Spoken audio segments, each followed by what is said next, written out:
Alright, so we can get our bar bending schedule from the word like this.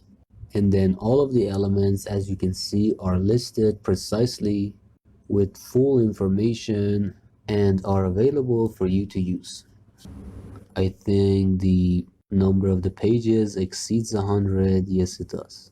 And if I actually scroll this down to see the exact number of the pages, yes, it's 126 pages in total. So let's go back to the first page right over here. And as you can see here, we have the rebars that have been used and the mass per unit length as well to see. So you can double click on the Sophistic logo and replace it with whatever you prefer. I'll just close this for now. If you want to export the bar bending schedule to an AutoCAD file, you have to go to the settings of the Sophistic tab. Let me just correct these. And the reason that these boxes are empty is because I use the purge all tool, but it's no actual error. Alright, so fix these over here as well. And then after that, we'll go over to the schedule tab because I don't need the rest of them anymore. I'll check the box that says report browser and the language is going to be English. And after that, we'll go over to the details tab. Let's see. Oh, it appears that we actually have to check these boxes.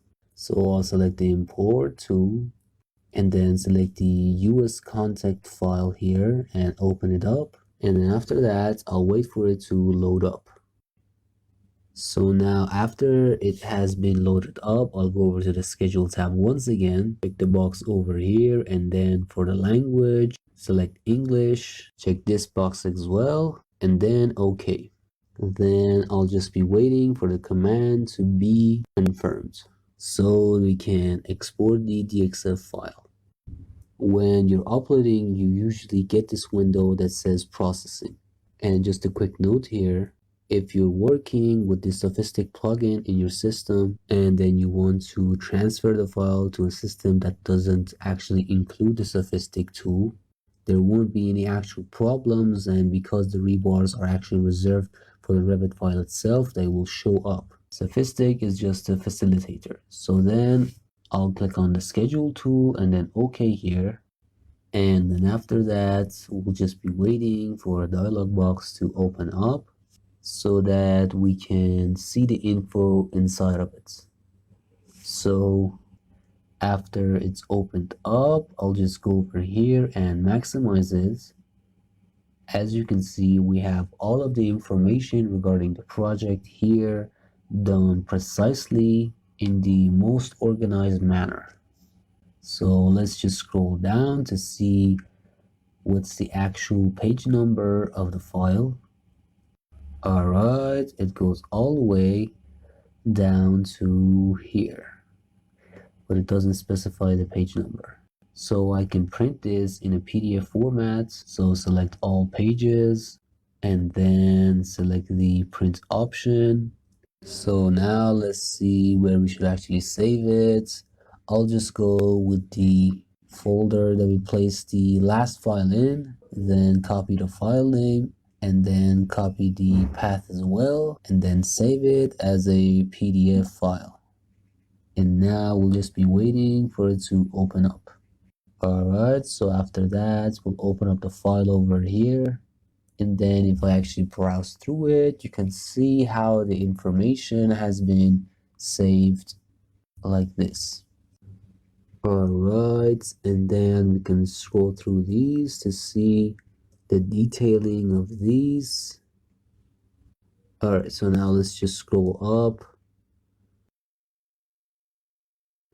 It's actually quite long and it takes quite a while to get to the top. So I'll just speed through it and then we'll get to the first page. So after we've done that, I'll just close the file and then we'll go over here because we have some settings that we need to discuss. These are the settings concerning the schedule, whether which language it's using, and such and such. And then on the side, we have the images done separately, which you can select and adjust to your preference.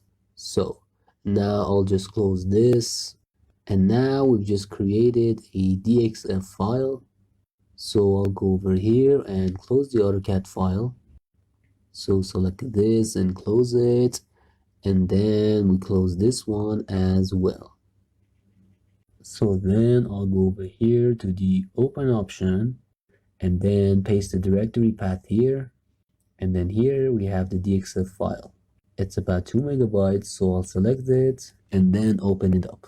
Then here click Z enter plus E enter, and all of the pages and images have been inserted here in the AutoCAD file like this, and we can scroll through them to see what we actually have. I don't know if there's an easier or better method to paste these in the AutoCAD file and have them as easy as you like at your access. And if you actually remember, you can go here where it says bar bending schedule and double click on this, and then go to the settings of this and copy the text that we have for the tag. Then Ctrl C to copy it and save the file from up here. Cancel on this and then go over here and type in find, and then type the text that we copied on this window and just replace it with this. Just change the last part of it to, for example, Iran-P team. And then I'll select the replace all option, then replace here as well. So we have about 59 cases, and then select done. And there we go. So that's how we do this part. We'll follow up with the rest of it in the next chapter.